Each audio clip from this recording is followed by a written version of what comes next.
আসসালামু আলাইকুম। আসলে নিজের হাতের কৃষির কোনো বিকল্প নেই।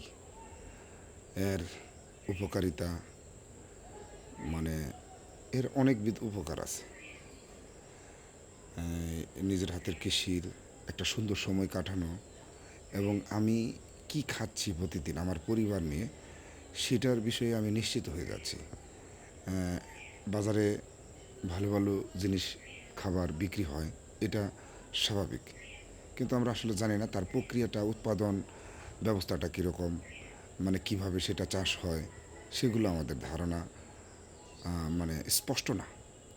এখানে যেটা দেখতে পাচ্ছেন সেটা ডাঁটা শাক, মানে ডাঙ্গা শাক সেটা বলা হয়। এটাতে আপনার সরাসরি ডাঙ্গা হবে। তো বাড়ির পাশেই চেষ্টা করছি একটু করার জন্য, আপনাদেরকে আমি দেখাচ্ছি বিস্তারিতভাবে। তো একটু দূরে থেকে দেখাচ্ছি।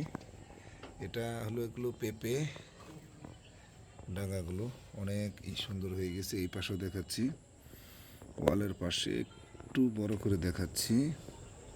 এই ডাঙ্গাগুলো মাশাল্লাহ, এটা নিজেদের মানে যেদিন বীজগুলো দেওয়া হয়েছিল সেদিন কি হয়েছে, বৃষ্টি হয়েছে, নাহলে আরও সুন্দর দেখতে পারতেন। তারপরে এটা হলো এই কলা, সাথে পেঁপে আছে। এই যে ওয়ালের পাশে দেখতে পাচ্ছেন আরও অনেক। আমি আস্তে আস্তে সবই দেখাচ্ছি আপনাদেরকে।